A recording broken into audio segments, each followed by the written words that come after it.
You're listening to She's the Business podcast. Content, content, content. Everybody knows how important it is to be creating consistent content for your business these days. We're in the information age, and it is the most valuable resource that you can have for your business. But as soon as we're lacking clarity or confidence about our content, everything starts grinding to a halt at procrastination station. No content happening means no way of us connecting with our audience, which basically means the business starts grinding to a halt and we're stuck at procrastination station. So let's stay tuned. I've got an absolute pearler of an episode coming up for you today. Hi, I'm your host, Jessica Osborne, and in my 23 years of business and marketing, I've built many brands to become multi-billion-dollar companies. And just in the last 10 years, I've built 2 online businesses of my own from my dining room table with 2 little babies running around at my feet. I've made it my mission to inspire you to get out of your own way and become the successful business owner who's living the lifestyle you really desire without all the hustle.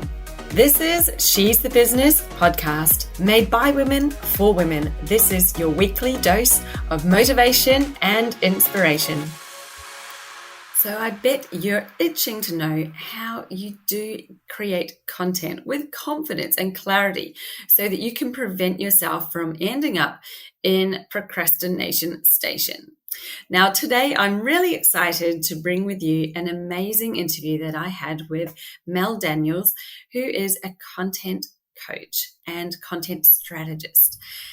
She's going to share with us some fantastic insights and really actionable tips around how you can really get out of your own way around your content strategy and start putting things in place, having content with purpose, putting out content that your audience really loves and wants to hear. So please, without further ado, let me play this interview for you, and I know you're going to love it just as much as we had so much fun recording it. Hooray, we did it. Hello. Thank you for joining me today, Mel. And hello, my tribe. We are here to chat to you today about creating content with confidence, which I'm really excited to chat with Mel about. We've known each other for a few years now, and Mel is definitely, someone I really respect in the content marketing space. She does a lot of great work, and it's something I think that a lot of people have I'm not going to say a problem or issue. Well, yeah, maybe a problem, a block. Like, what do I say? What do I even say? And that can actually stop you from even starting in the first place, can't it? So it's getting that confidence to actually create content and put it out there and to not feel worried about it, which is what you do so well. So welcome. Thank you. And thank you so much for having me, Jess. Hi, everyone in my tribe. It's so wonderful to be here. And likewise, I must say that I thoroughly respect you as well, Jess, and what you do. It's quite amazing. And I think that we come from very similar perspectives in terms of what we teach our followers as well. Yeah, that's true. I think, moving like-minded marketers, we've both got a marketing background, and there's a lot, it takes a long time. You think, well, you can start a business and start doing marketing, but you and I both know we've been doing it for many, many years. I had 20 years in corporate before starting a business. And, that amount of time, it's not like you need 20 years to learn marketing, but you certainly gain a lot of experience and insights when you've been doing it that long. And you get to that point where you know what does work, what doesn't work, what not to bother with, and really how to leverage that, your opportunities to get the business out there and in front of the right people. So yeah, definitely. I love being able to talk about it though, and really help other people to not have to spend 20 years learning it all to get there. So thank you so much for joining me today. Now I know you've got some tips that you're going to go through, a couple of points about getting that confidence to create content and to put your business out there. So I'll let you get started with that. And if anybody's listening live, I also have the comments here on the screen. So if you've got a comment and you'd like to say hi, you'd like to ask a question, please pop that in the comments and we will see it and respond to you live. Awesome. Awesome. Okay. Well, let's just start our discussion, Jess, with what is confidence. I think that confidence is different for you and me compared to someone else. We all have our own different levels of confidence, don't we? And in that same respect, my confidence in the past is very different to my confidence now, and I'm sure it's going to be very different to my confidence in the future as well. There's kind of, that journey or that transition with our confidence. I know that I remember when I first started my business, and I don't know whether you can relate to this, Jess, I'm sure you can, but, posting your first selfie, how nervous, or did you not feel nervous? Did you feel nervous when you posted your first selfie? Yeah, it was very uncomfortable because, even though I guess creating content and posting something, I was used to doing from that like corporate marketing perspective, but it was never me. It wasn't my face I was blasting out. It was always something, branded and something from a company. So it's a huge change to actually suddenly be your own brand and be the face of your business and to be putting yourself out there. So I was actually doing it with a baby strapped to me because when I started the business, I had a newborn and she slept on my belly most of the time in a carrier. And so I thought, you know what? I can't just wait until she's not on me. And then if she's not, she's probably awake. And if I'm going to do it, I just have to do it now. So my first lives that I did, quite a few of my posts were with the carrier on me in the front and then me, and I would just talk. And I thought, she's not going to wake up. So I just did it. But I didn't have a big audience. So I think I just kind of got over that fear thinking, I don't think anyone will see this anyway. And I just did it more for practice. Yeah, and that's an awesome way of looking at it as well, isn't it? What's the worst thing that can happen? Like, no one is actually going to die from me doing, a live or, posting a selfie. So, just get in there and do it. But I would say that my confidence has definitely grown over time. Like, I don't think twice now about posting a selfie. I sometimes get a little bit nervous still when I'm doing Facebook Lives. I still have to have my notes in front of me. I'm not like a natural speaker like you are, Jess. You can just get up there and talk. I tend to talk too much probably and go off down tangents, but I think you have to be, what works for you. I do usually try to get my thoughts down on paper before I do the live, but then when I'm doing it, I talk off the cuff because if I try to follow notes, I sound like a robot.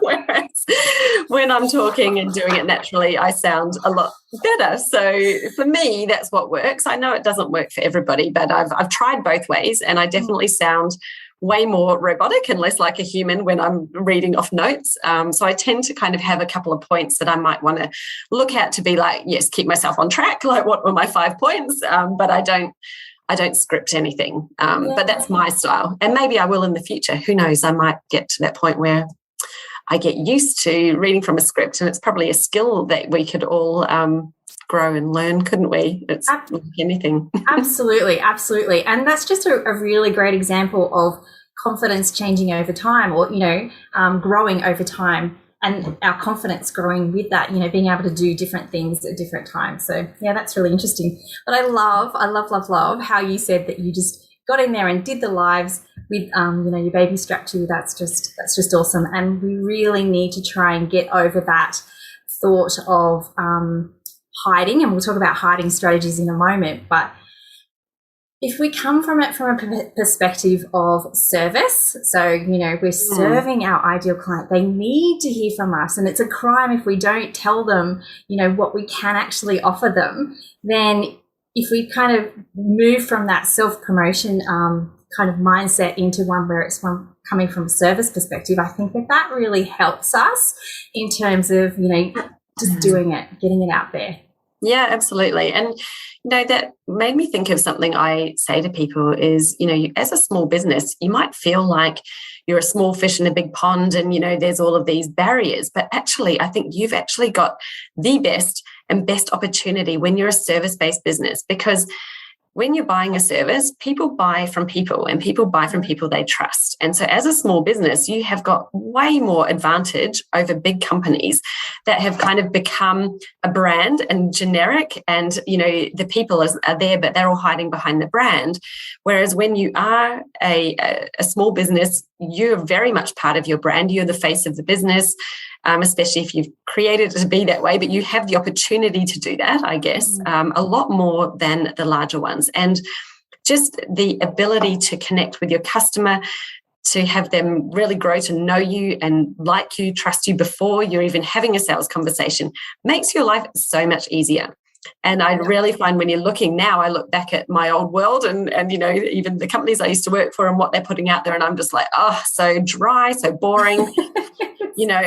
Come on, add a bit of human element. And I always tried to add that, but, they kind of really retract into the corporate way of like, oh, it's all about the brand and, all these rules and everything. And it's like, yeah, rules are great to a degree, but it's like, let's not take away the human element. It doesn't even matter if it's a large company. There's still humans making decisions about working with humans.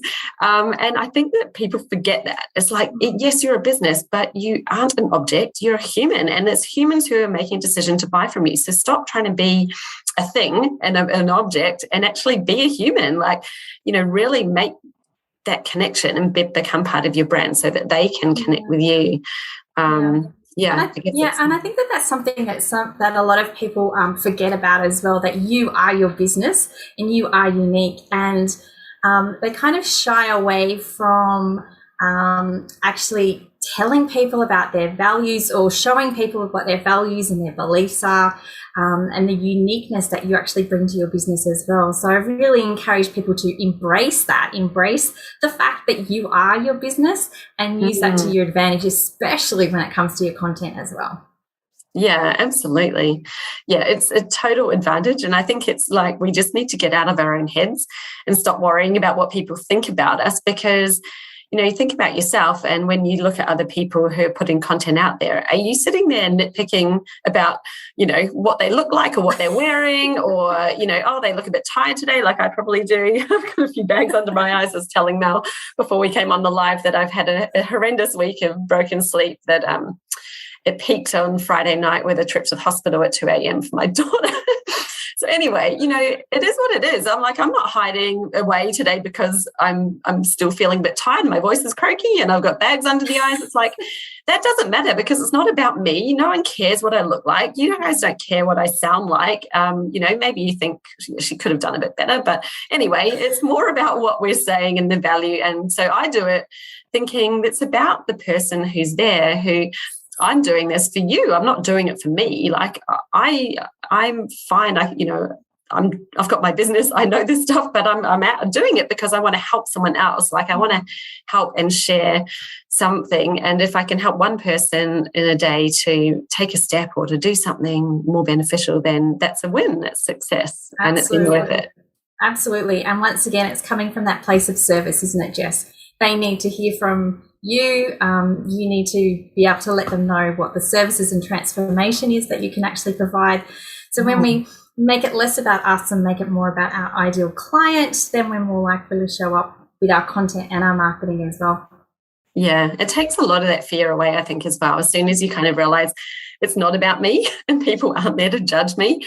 And even just thinking, well, who cares? Even if someone is thinking something, you're not going to know they're thinking it. So just like, whatever. What does it even matter if they are thinking something bad? Like, you're not going to know unless you go out and go looking for that kind of stuff. It's very unusual that anyone would plaster those sort of thoughts online. And, so what? Even if you do find some kind of person who's a little bit deranged and does plaster negative things, you just have to think that's okay. There are random people like that out there, and it still doesn't matter because the 99% of other people were not thinking the same thing. That's right. And there's things that we can do as well, Jess, isn't there? Like in terms of blocking them, deleting them, Yeah.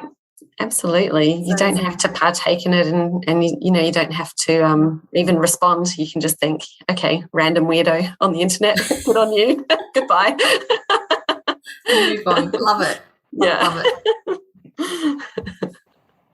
Oh, excellent. And Belinda's watching. She said that she was a little bit nervous when she posted her first selfie, but still find pictures easier and less daunting than videos. And she's really speaking from experience because we had a little challenge in my business makeover training group that we have at the moment. I was running last week, and I'd sort of really asked them to step out and post a video and say something a bit about themselves and their business. And I think quite a few people thought, yes, I will do this. And there was a lot of nerves because for some it was the first time. So Belinda, though, she did it. She had one go, and she had what happened, the live stuff tech was not seeming to work in the right way. So she had another attempt, and I really congratulate her for not giving up on the first go and to come back and do it again. And she did a great job. So awesome. Well done, Belinda. Yeah. So super proud of you. Well done. And I actually remember the first live that I ever did, and it was inside a group, and it was the same sort of thing. It was part of a challenge. And I felt so sick. I just felt so sick. And I did the Facebook Live. I finished it, and then I had to go and lie down because I was just overwhelmed with the feeling of, just nervousness and anxiousness. But, it's all about practice as well, isn't it? The more that you do that, and like inside of my Facebook group, we actually do hashtag Friday Live. So that's an opportunity for people to get in there and practice, because the more you do it, and the more you do it in a safe space as well, the better you're going to get at it and the more confidence you have. So it's a little bit of a cycle, and we'll talk about the cycle of confidence later. But it is that, it's kind of like you do something and you practice it, you share it, and you get the feedback, and then you do it again. Yeah.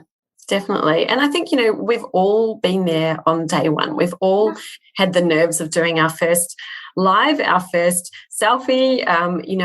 You might look at someone and think, wow, they've really nailed it. They're so confident. I'll never be like them. But it's like, that's not true. We didn't start out being super confident on day one. We were exactly the same. And it's just because, like you say, practice. And I think maybe 2 years ago, I gave myself a challenge because, I knew I had to make it a thing. Otherwise, I just wouldn't do it. I was like, I'm going to do a live every single week. So I'm like, every Wednesday, I'm doing a live. And I made myself do it. And, it's that kind of thing that just makes it easier. And, I've kept that up. And I did the same with my Insta feed. I thought I need photos of me on there. So every second post has to be a photo. So I kind of made some rules for myself. But it was partly about just getting over that fear of doing it and actually getting into feeling more natural and just feeling better about it. And I've lifted the rules now, but I do at least one live a week. And I do post more photos now. I actually lifted the rule because it was getting a little bit too hard to maintain a rule of 1 and 1. And I think, I've got a photo to post, but I can't because it has to be a graphic. And now I need a graphic. And, I was getting myself into some kind of content stress.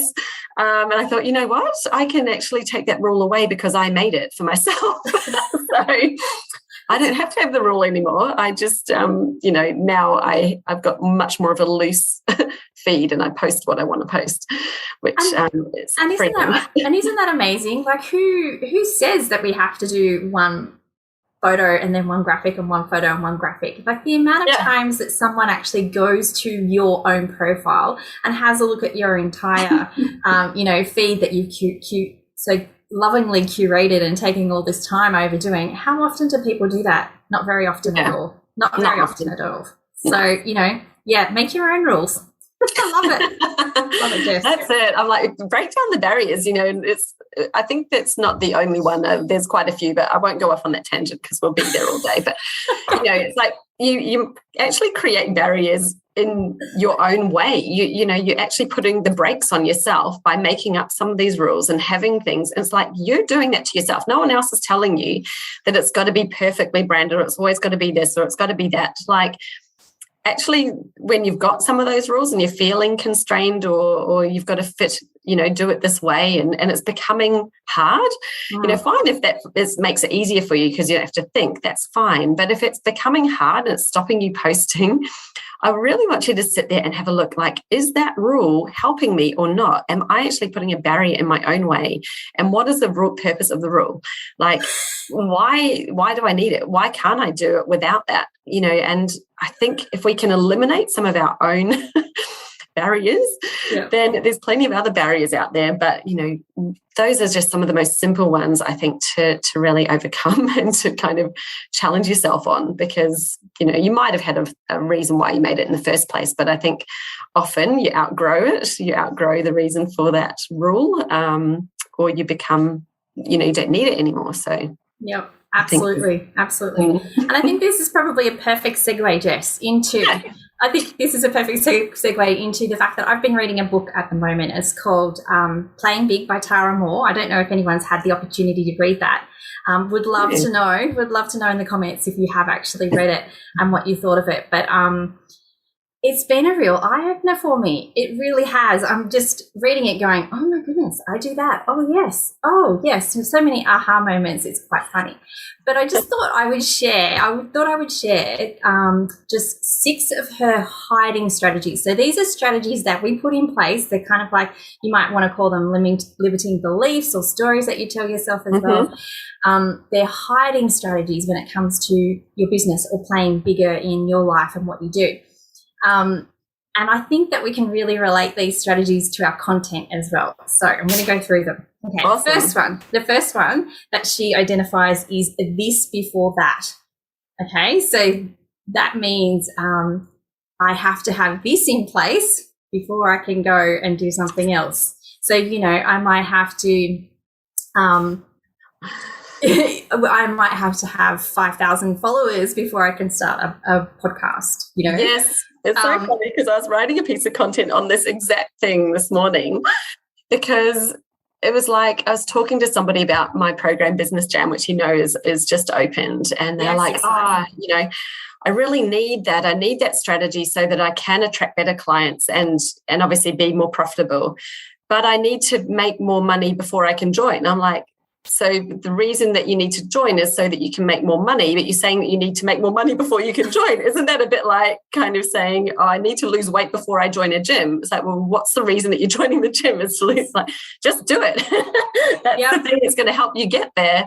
You could keep doing it the way you're doing, maybe, but will you even ever get to that point? Are you going to get to that milestone? It's kind of crazy, isn't it? It's like we're approaching something backwards and thinking, I need to get to that milestone before I can do the thing that I know that I need to do. It's like, well, what if you tried doing it now? Why do you need to get to that milestone? Yeah, and it's all about that saying progress over perfection, isn't it? Yeah. Putting one foot in front of the other and, just making a move, just doing it, just getting out there and doing it. And, if it doesn't work out, it's not the end of the world. It's just an opportunity to learn from it, isn't it? We can actually learn from this and tweak it. And, we were talking just before we went on as well about everything being a test in business and talking about research and all that sort of stuff. And if we just kind of take that approach to it, then we can move past this and that strategy, I think. So that's the first one that she identifies. The second one was designing at the whiteboard. And I love this one because you and I, Jess,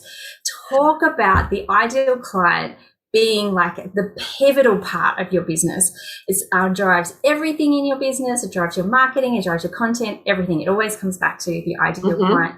So when we design at the whiteboard, we're kind of really busy in this creating mode without thinking about who we're actually creating it for and actually not getting in any feedback from them or interaction from them at all. So it's kind of like we need to move through that creative process, but we also need to move through it with our ideal client in mind. If we don't know our ideal client in and out, that's okay. Get it out there, get the feedback back from them, and then you can test and tweak. Yes. Oh, definitely. The MVP, minimum viable product, get it out there and you'll always be able to optimize it and improve it, but you could spend forever whiteboarding something like you say. And if you haven't I call this kind of part of the strategy alignment, and that's what is in Business Jam, of these sort of 7 parts of the strategy. And when I drew the diagram of it, because I'm very visual, but I placed the one for the like who you're targeting, both your niche of your specialization and who it's for, because I think they go hand in hand together. They've got to be very connected. But that's in the middle, because without that, none of the other cogs will turn. And even still, the other parts of that machine, really, it's hard to take any piece out and to have it all work and function properly. Like, you'll be able to get somewhere, but then the engine will stop. You really need all of those pieces to get to the outcome of your business. So, yeah, that's a major one. And I think that, often people start by thinking, oh, what can I do? How can I make money? And it's like, well, if your goal is just to make money, why don't you make some lemonade and go and sell it down on the corner? Like, you can do anything to make money. Like, stop looking out there for the answer in the market. It's like the answer's within you, and it's within the people who you want to work with. When you bring those together, that's where you find the magic. It's not about, but there's something else might be more profitable out there. It's like, no, everything's profitable. It's the person who makes it profitable or not. It's about how you design it and how you market and create your offer, whether you're profitable or not. It's not the niche or the service that's profitable. It's you. Like, I can tell you there's lawyers who are broke. There's people in any kind of area that are broke or that are very, very successful. It's not about the market they're in. It's about themselves and their strategy. And I think that's a huge shift, actually. But anyway, I'm going off down a tangent, so I'll let you carry on.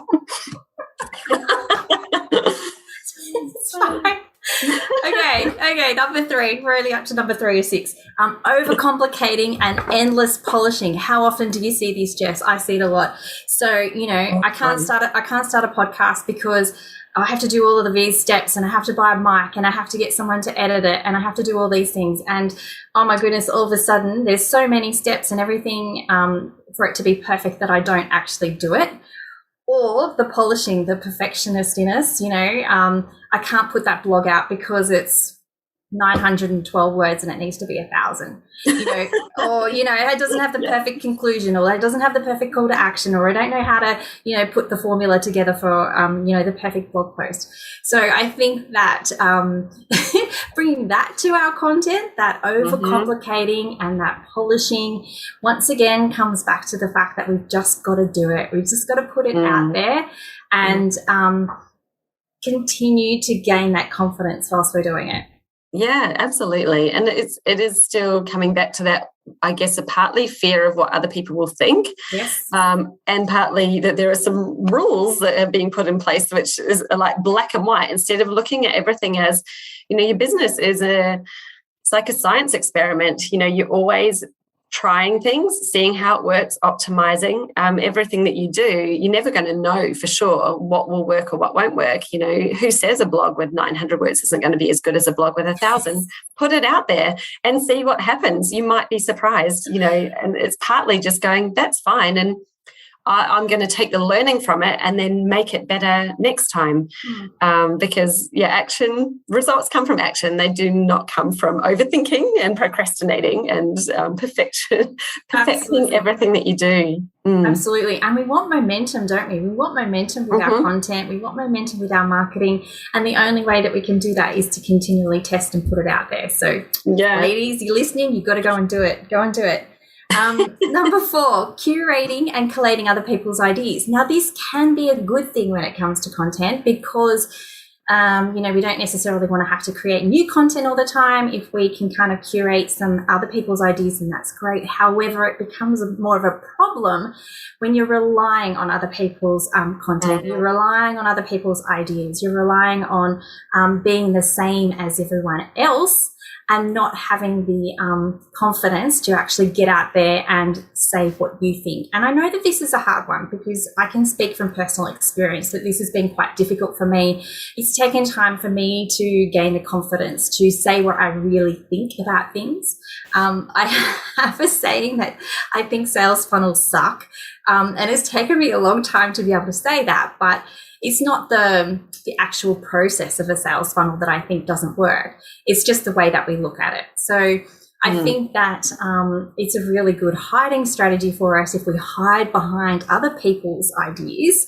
But we need to be able to step into our own ideas and be brave enough to put them out there, because that's also what makes us unique as well, and makes what, people attracted to us, because they share the same ideas or they share the same values with us. Yeah, absolutely. I was just going to say that, like, if you really want to stand apart from the crowd and be someone that people, you don't have to want to be famous or want to be like a huge influencer, but it's about actually not being a sheep, not being something that's the same as what everyone else is. And if you're just regurgitating the same things that you're seeing, you're not really creating any true impact. And yes, I see a lot of that out there. And I think, like you say, there's a time and a place for it that's really useful. Like, I love it when you do, the best of, or the top 10, or and you bring together a list of things that you think are impactful, like these are the best books that I've read or whatever else. And but you then, that is kind of, you're still creating that content, because you're not just repurposing something someone else has created, but you're adding your own value to it. So, so that is definitely the key, adding the value. So I think, it's a really good time saver to be able to do that. But when you can just add why are you sharing this, and what is, coming from you, that's enough to add the value. So it doesn't have to be time consuming. It can be easy, but it's just think about, well, why am I sharing these things that someone else has done? Add the value and add the perspective. Love it. Love it, Jess. And the last one, this is number 5, omitting your own story. So that's around... not actually bringing you to your business again, not talking about your past experiences or how you managed to get to the place that you've got, even talking about your qualifications as well. I rarely talk about my qualifications, only because I think that it's been too many years for it to be relevant. But if it's still relevant for you, then definitely talk about it. And once again, it's all about giving our ideal client the opportunity to be able to resonate with us, to be able to identify, yes, I love Jess's way of thinking about marketing and I want to follow her and I want to buy her stuff. So, yeah, definitely. I think stories are so powerful. And that, we're just talking a minute before about being different and unique, and no one can copy your story.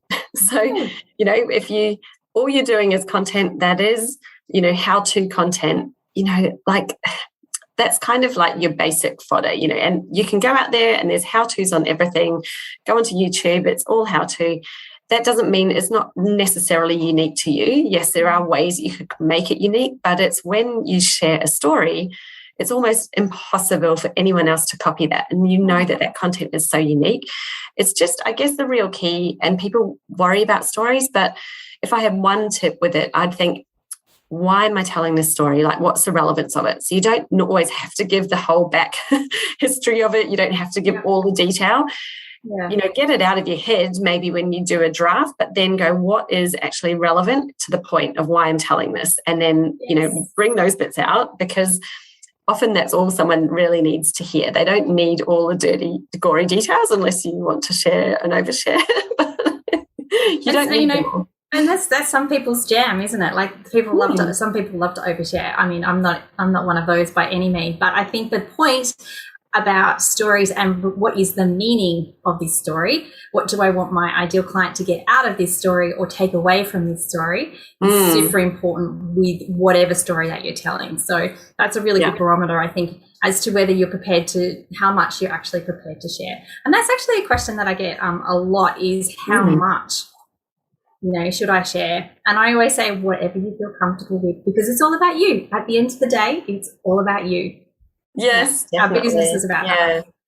And you think that there's always a point to why you're telling the story. So I think one of the other things I see that, this is my opinion, and I'm happy for other people to have different opinions, but I always think a story is more powerful when you've got the insight, which means that you've gone through the mess. You're not in the mess currently in telling the story. You're through it, and you've now got a perspective that is valuable to share with someone because there's the lesson in it. So If your story has a lesson, perfect. If you haven't got the lesson yet, it's probably too early to tell that story. Just hold it. It doesn't mean not to tell it yet. Just hold on to it a little bit longer until you've got the lesson that is worthwhile sharing. Yeah, definitely. And Amy Porterfield describes that exact situation as making sure you share the scars and not the wound. Yeah. Don't tell it when it's all, pussy and goosey and still in it. But once it's healed and there is a meaning or there is an insight that you can get out of it, then tell the story then. So yeah. Yes. Yeah. And the last hiding strategy is I need a qualification. We were just talking about qualifications, but we can bring this to our content. I need to have that perfect 5-point formula for creating a social media post, or I need to have that course that I never finished, or I need to do this, I need to get qualified in NLP practitioning before I can become a teacher of some description or a coach. So it's all of those things that stops us from sharing our content, because we think that we need to be more or need to be better when we just need to be ourselves. Yeah. And, sometimes you can just be the perpetual student, like as a note-taking and not action-taking. So even doing the course, the only way you're actually going to get good at it is by doing it. And so, I kind of have that, if something's teaching you how to think and how to think better, that is much more effective than someone giving you, 5 steps to doing something, which, yes, it's really, you're doing it, but what happens when they're not there to tell you what to do? Do you still understand how to apply it? Do you have the knowledge there? There's such a huge hang up around that. And I see so many people stopping before they start because they think, oh no, I need to have some kind of credibility, which means I need a qualification to do this. I'm like, you are qualified if you've got experience. For a lot of things, you don't actually need a qualification. I'm like, who's asking it from you? Is someone saying they're not going to buy from you if you don't have a qualification? Maybe if you're a doctor, yes, you would need one. And there's definitely professions you need one, but there's a lot of professions you do not need a qualification to be good at what you do and to be of value. And you're so right with that.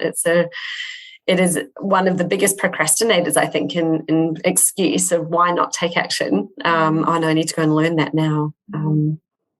Yeah.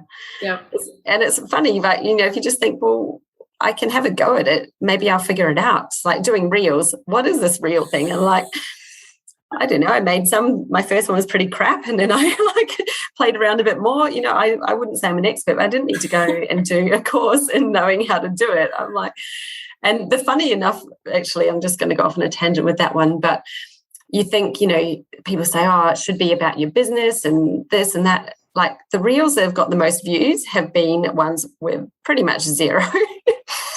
Not about my business, one of me walking on the beach, my feet, what I did that morning, another one of whales splashing in the background behind me when I was whale watching, 4,000 views in an hour. But like the views, it's like this focus on I need to create something that people are going to watch and it's valuable. But, those 4,000 views, they don't even really mean anything. So for me, I'm like, well, I create a reel because I think it's a bit of fun and it's something that'll work well for that piece of content, but it's not because I think I need to get this viral, I need millions of views, and knowing that the views don't actually translate into sales. It's much more about the strategy behind what you're doing. Anyway. Awesome. Well, that's the 6 strategies from Tara Moore that I just thought I would share with everyone. And my goodness, we've been chatting for so long. So I'm going to kind of bring this all together, Jess, and so we can wrap it up. Yes. Otherwise, we will be here at 3 p.m. in a couple of hours. Anyway, okay. So we've talked about these hiding strategies, and hopefully you've identified some of those and went, oh my goodness, that's me. How do I actually get past this? So I feel like that content can actually help you create confidence. I know that sounds a little bit back to front to some people, like, what comes first, the chicken or the egg?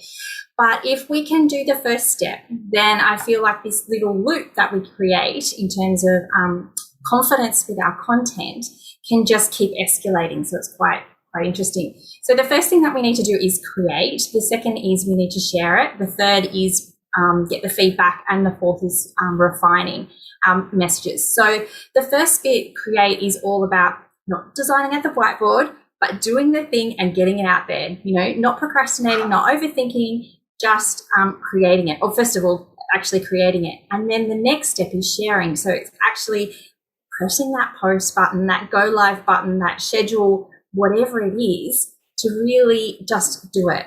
Just do it. Don't overthink it. Because then you have the opportunity with the third step, and that's the feedback step.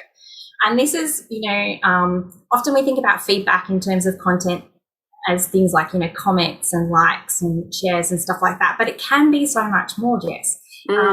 It's also about did they click the link, the call to action? Did they buy the thing? Did they actually tag someone when I asked them? So it's not just about those vanity metrics. It's also, you can get feedback in other ways as well.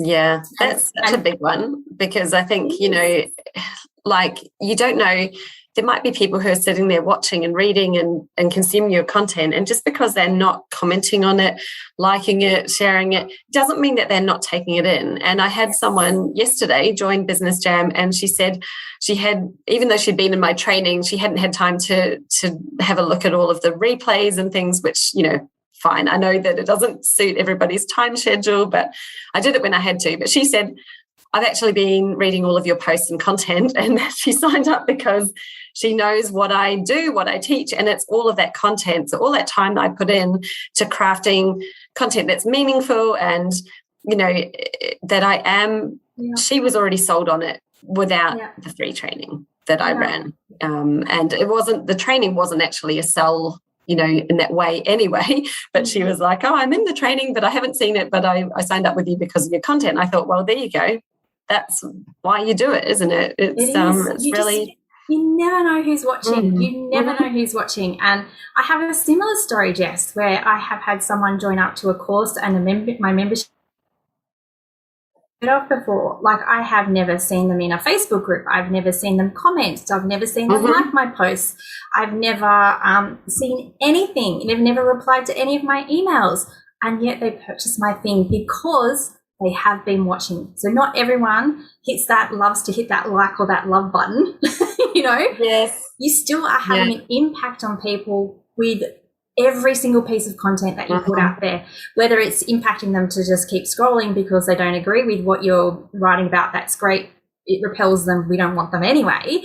To people stopping and consuming it, like you said, they might consume it, but they may not actually like it, or they might not actually comment on it because they may retain that information for another point in the future when they actually do need it. So you just never know. You never know who's watching. You never know. I love it.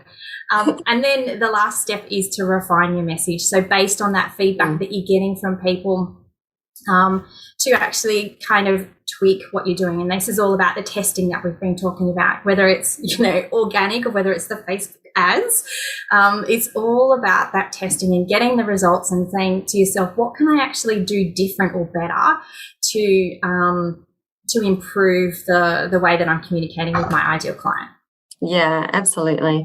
And I think, like you start off, like you say, just start easy, and that you're going to be able to optimize, refine, make it better as you go. The more that you do it, the more you'll learn from it. And it's just being open to that and looking for the feedback. And also, then when you get to the point where you're like, okay, I need to probably take it to the next level. I'm ready to shift to the next level. Then you might start looking into strategies. I've got a whole lot of content around messaging and, really helping people to see what they might be doing, like those blocks they're putting in their way, some of this belief stuff, which can shift and help people really see themselves better. So I've shifted a lot of my content into that space, and then you start to get people saying, wow, that really, I hadn't thought about it like that before, or wow, you're really inside my head. That's exactly what I was thinking. When you're getting comments like that, okay, this is really good. So what did I do here? I'm always doing that as well. Like, we're always on that journey of discovering, what does connect And is it connecting to the right people? Because, Yes. you will get, not everybody who sees your stuff and comments on it are the people who you want to buy from you either. It's actually more important that it's connecting with the right people, and the right people are saying, whoa, that was really impactful. But if they're not the right people, it doesn't really matter. It's interesting, but they're not the ones who you're doing it for. So yeah. I laugh because, my mother-in-law, bless her, likes to like and comment on my posts sometimes. I think she's definitely not my ideal client. But yeah, like your impact is just amazing with your content. And as soon as you realize that, then I think that you just come from a different perspective with your content.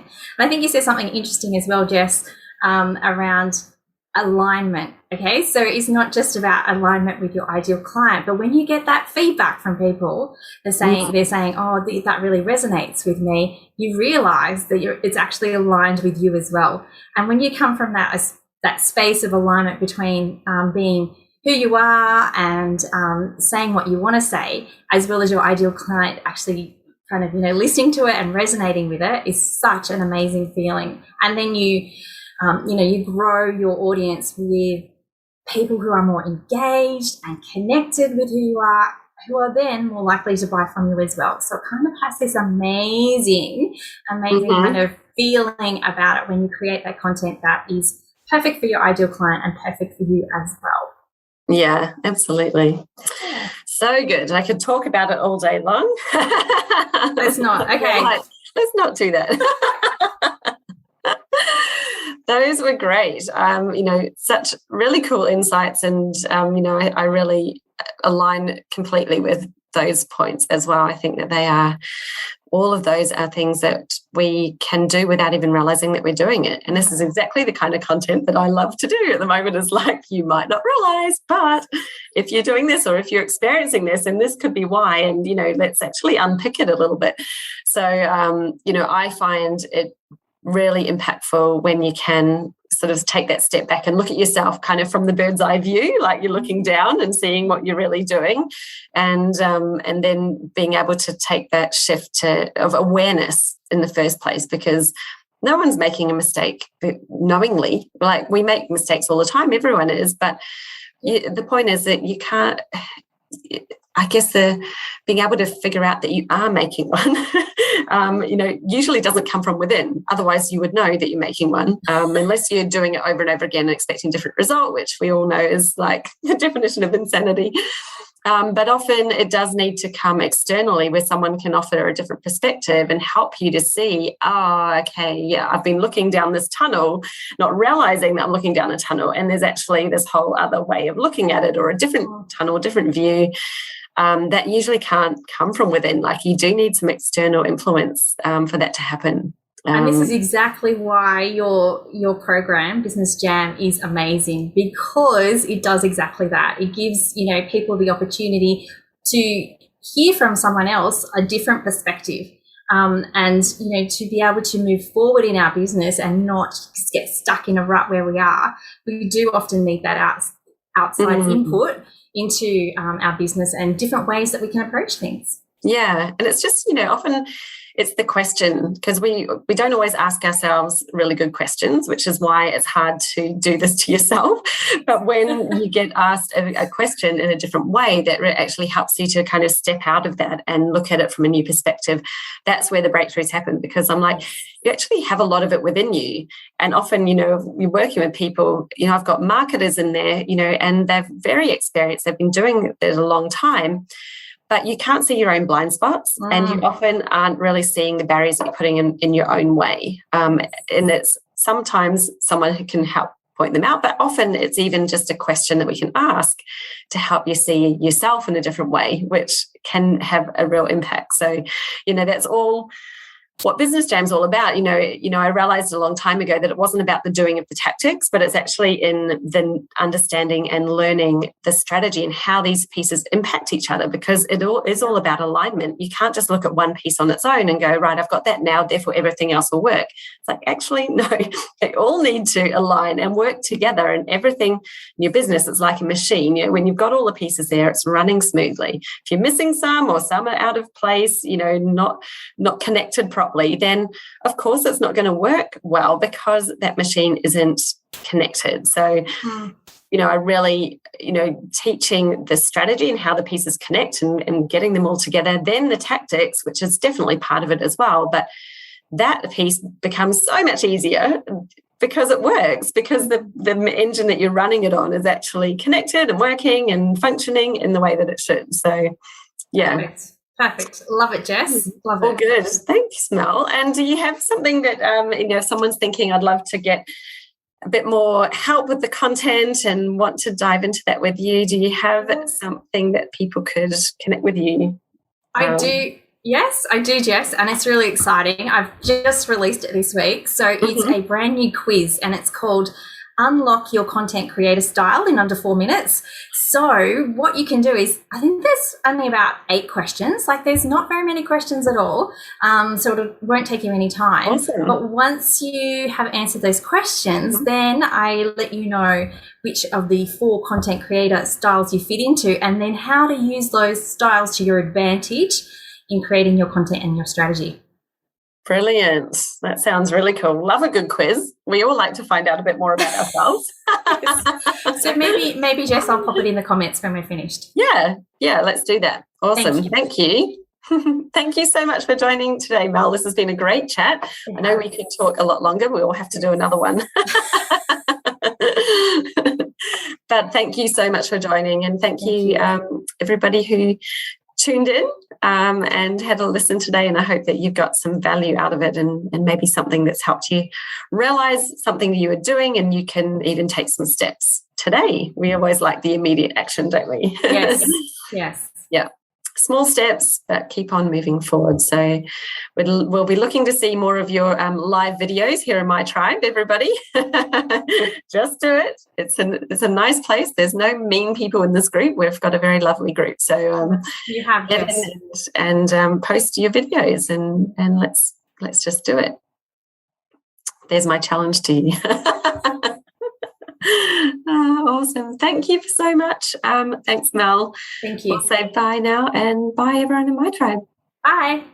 Bye. So if you would like to improve the marketing of your business, then the first place we always start is with your ideal customer avatar. Now, my system for your ideal client is different to most.